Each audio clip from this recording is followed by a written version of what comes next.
আসসালামু আলাইকুম। আজকে নিকলি হাওর অভিযানে যাচ্ছি, প্রকৃতি দর্শন।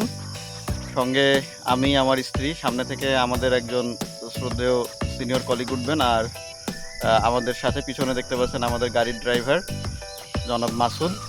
আমরা সবাই একসঙ্গে রওনা দিয়েছি। আর এটি আমাদের গাড়ি, ভাই এটি ব্যক্তিগত না, এটি হচ্ছে ভাড়ায় চালিত গাড়ি। আমরা বের হয়েই দেখছি চারপাশটা ভেজা, রাতে অনেক বৃষ্টি হয়েছে। নিকলি হাওর আমার এটা প্রথম দর্শন আমাদের দুজনেরই। তুমি তো আগে যাওনি না? আচ্ছা, আমাদের দুজনেরই প্রথম দর্শন।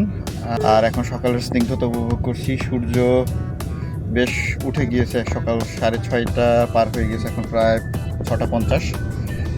তো এখন আমরা বাংলাদেশ কৃষি গবেষণা ইনস্টিটিউটের ভিতর দিয়ে যাচ্ছি।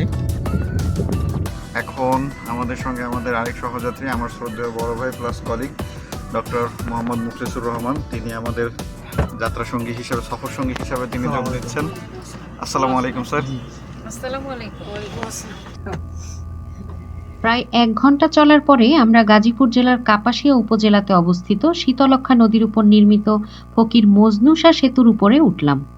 এই সেতুটি শীতলক্ষ্যা নদীর উপরে নির্মিত হয়েছে বলে অনেকেই এটিকে শীতলক্ষ্যা ব্রিজও বলে থাকেন। এই সেতুটি নির্মাণ করা হয়েছিল 1997 সালে। এই সেতুটির দৈর্ঘ্য 390.91 মিটার, প্রস্থ 10 মিটার। এই সেতুটি গাজীপুর জেলার বৃহত্তম সেতু। এটা 1.25 ঘন্টা জার্নি করার পরে আমরা এখন আছি হচ্ছে কিশোরগঞ্জ রোডের টোক নয়নবাজার, কাপাসিয়া, গাজীপুর। এখানে হোটেল নিরিবিলি। এখানে আমরা সকালের নাস্তা সারবো এবং অলরেডি এখানে আরও দর্শনার্থীরা বাইক নিয়ে, গাড়ি নিয়ে চলে আসছে। নিরিবিলি নামের এই হোটেলটিতে 80 প্রকার ভর্তা ও 70 প্রকার তরকারি পাওয়া যাওয়ার কথা থাকলেও আমরা মাত্র কয়েকটি আইটেম পেয়েছি। আমরা যেগুলো দেখতে পাচ্ছি তা হলো নোনা ইলিশের ভর্তা, লইট্টা শুটকি ভর্তা, মিশানো ছোট মাছের ভর্তা, মিষ্টি কুমড়ার ভর্তা, মসুর ডাল ভর্তা। ভাজি হিসেবে ছিল করল্লা ভাজি, ঢেঁড়স ভাজি, পটল ভাজি। আর মাংসের মধ্যে মুরগির মাংস, কোয়েল পাখির মাংস। সালাদ হিসেবে সুন্দর করে কেটে রাখা লেবু আর শসা কুচি। আর এসব খাওয়া হবে সাদা ভাতের সাথে। সবশেষে চলে আসলো বড়ই আর তেঁতুলের চাটনি। চাটনিটা খেতে অসাধারণ লেগেছে।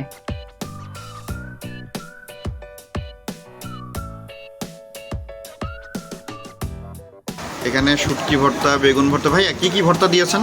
স্যার এখানে হচ্ছে লইটের শুটকি, নোনা ইলিশ, মিষ্টি কুমড়া আর মাছ ভর্তা।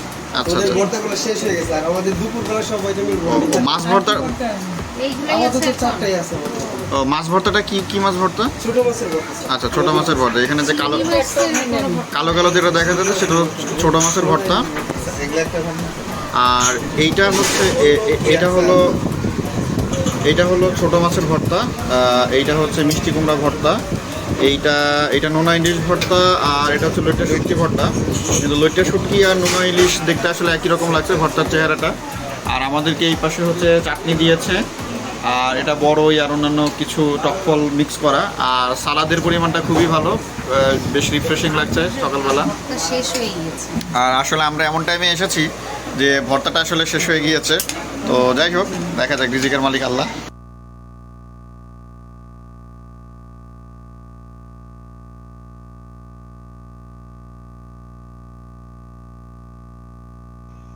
জার্নি শুরুর পর থেকে আমরা প্রায় 4 ঘন্টা যাবৎ গাড়িতে আছি। এখন বেলা প্রায় 11:15 বাজে। এই প্রথম আমরা হাওর দেখতে পাচ্ছি। আমরা নামবো নিকলি বেড়িবাঁধ পয়েন্টে। আমরা খুব কাছাকাছিই রয়েছি।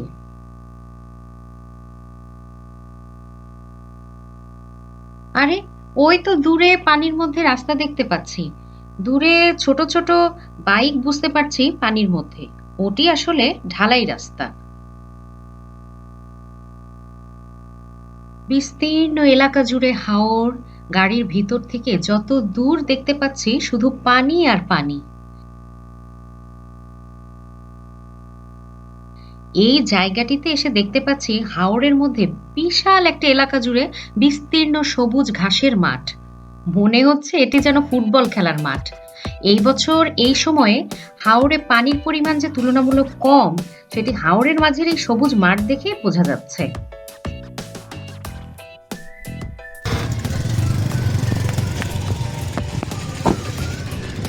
অবশেষে আমরা হাওড়ে এসে নামলাম, প্রায় 4 ঘন্টার জার্নি, 4.25 ঘন্টা লেগেছে। আমরা গাড়িটা এই পয়েন্টটাতে রেখে এই জায়গাটার নাম কি ভাই? বেরিবাঁধ। এই বেরিবাঁধের এই পয়েন্টটাতে রেখে আমরা এখন যাব নৌভ্রমণে। বেরিবাঁধে আসার পরে এই জায়গাটাতে প্রচুর মানুষের সমাগম হয়েছে এবং এটা হচ্ছে বোট স্ট্যান্ড, যেখান থেকে আসলে নৌকা ভাড়া করা হয়। সুন্দর সুন্দর নৌকা আছে, অনেক বড় বড় নৌকা। আর মানুষের এখানে আসলে অভাব নেই, প্রচুর মানুষ, অনেক মানুষ এখানে ঘুরতে এসেছে দূর দূরান্ত থেকে। নৌকা ঘাটে এসে দেখলাম এক বিপত্তি। এখানে যে নৌকাগুলো দেখা যাচ্ছে এগুলো হলো সব রিজার্ভ। এক নৌকা আমার একাকে রিজার্ভ করতে হবে, কিন্তু ভাই এত তো টাকা নাই, তাহলে কিভাবে যাবে? এটা চিন্তায় পড়ে গেলাম একটু। আমরা এখন নৌকায় করে মিঠামইন যাব। পেছনে এক জায়গাতে নৌকা দেখলাম, তারা ভাড়া চেয়েছে হচ্ছে 5,000 টাকা। তো ভাই এটা আসলে অযৌক্তিক হয়ে গেল না? দেখি সামনে আমরা নৌকা পাই কিনা।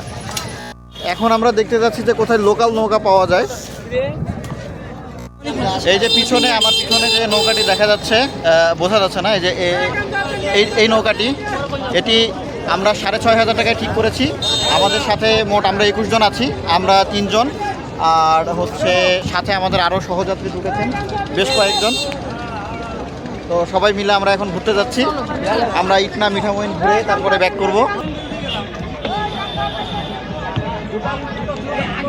সানগ্লাস চোখে দিয়ে বাইনোকুলারের ভেতর দিয়ে দেখার চেষ্টা করছি যে আসলে দূরে কত দূর দেখা যায়। তবে আমি যত দূরই দেখার চেষ্টা করছি শুধু পানি আর পানি, আর দূরের কিনারাগুলো খুব অল্প অল্প বোঝা যায়।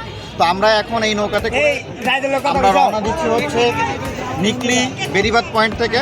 আমরা যাব হচ্ছে মিঠামইনে নৌকা রেখে সেখান থেকে আমরা 2 থেকে 2.5 ঘন্টা অটো দিয়ে আরও যে সমস্ত ঘোরার পয়েন্টগুলো আছে, জায়গাগুলো আছে, সেখানে আমরা যাব, ঘুরবো, দেন চলে আসবো। তো সারাদিনের জন্য আমরা নৌকাটা ঠিক করেছি 6,500 টাকায়।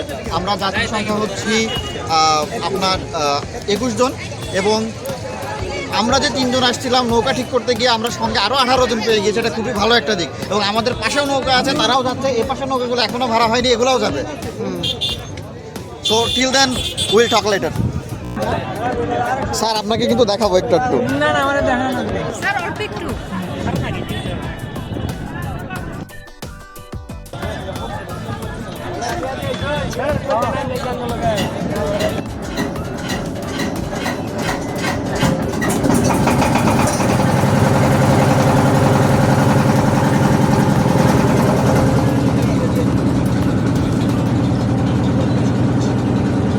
ঠিক বেলা 11:45 আমাদের নৌকা ছাড়লো। খুব অ্যাডভেঞ্চার ফিল করছি। আমাদের নৌকার মতো চারপাশে আরো অনেক অনেক নৌকা, কেউ পরিবার সহ, কেউ বন্ধু বান্ধব সহ, কেউ আমাদের মতো অচেনা মানুষদের সাথে ক্ষণিকের পরিচয়ে নৌকায় দল বেঁধে উঠে পড়েছেন। সাথে সঙ্গীরা যদি ভালো মন মানসিকতার হয় তাহলে ভ্রমণ হয়ে ওঠে অনেক আনন্দদায়ক, পাশাপাশি আরামদায়ক। আমাদের নৌকার পাশ দিয়ে হঠাৎ দেখলাম সাই করে একটা স্পিড বোট চলে গেল। বুঝতে পারলাম এখানে স্পিড বোটও ভাড়া পাওয়া যায়। আমার বরাবরই বাইনোকুলারের প্রতি একটা ফ্যাসিনেশন কাজ করে। কোথাও ঘুরতে গেলেই ওটাকে গলায় ঝোলানো আমার স্বভাব। আমি যখন বাইনোকুলার দিয়ে দূরে চারপাশটা দেখছিলাম তখন আমাদের দলের অনেকেই বাইনোকুলার নিয়ে খুব কৌতূহল দেখালো। একে একে তারা সবাই আমার বাইনোকুলার দিয়ে দূরে দেখার চেষ্টা করলো। এরপরে দেখি নৌকার মাঝিও হাজির।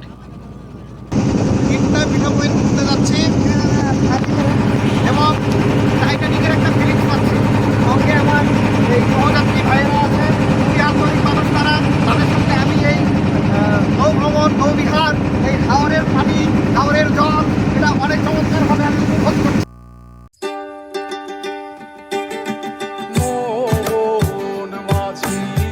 খবরদার আমার চলি যেন ভেবে না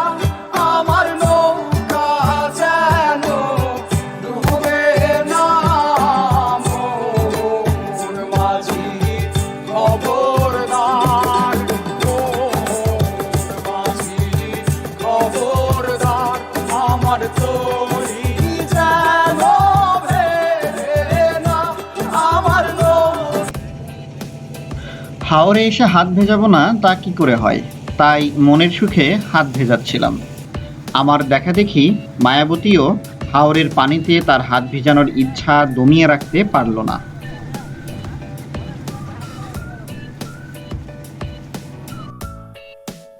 নিকলি হাওরের অবস্থান বাংলাদেশের কিশোরগঞ্জ জেলাতে। নিকলি উপজেলা থেকে হাওরটির উৎপত্তি হয়েছে বলে এর নাম নিকলি হাওর। নিকলি ছাড়াও এই হাওরের পরিধি পার্শ্ববর্তী মিঠামইন, অষ্টগ্রাম ও ইটনা উপজেলা পর্যন্ত বিস্তৃত। হাওরটি রাজধানী ঢাকা থেকে 110 কিলোমিটার দূরে অবস্থিত। এই হাওরটি বাংলাদেশের অন্যতম বৃহৎ মিঠাপানির জলাভূমি। হাওর হলো এক ধরনের বাটি বা থালার মতো আকৃতির বিশাল জলাভূমি। বর্ষাকালে নদী ও খাল বিলের পানি জমা হয়ে এই হাওরগুলো বিশাল জলরাশিতে পরিণত হয়। নিকলি হাওরও এই প্রাকৃতিক প্রক্রিয়ার মাধ্যমেই সৃষ্টি হয়েছে। মূলত ঘোড়াউত্রা নদী এই হাওরের প্রধান নদী, যা বিশাল জলরাশির মাঝে আঁকা বাঁকা পথে প্রবাহিত হয়েছে। এই বিশাল জলধারাটি বর্ষাকালে একদিকে যেমন পর্যটকদের জন্য মনোমুগ্ধকর হয়ে ওঠে, তেমনি এটি এই অঞ্চলের মানুষের জীবন জীবিকার প্রধান অবলম্বন।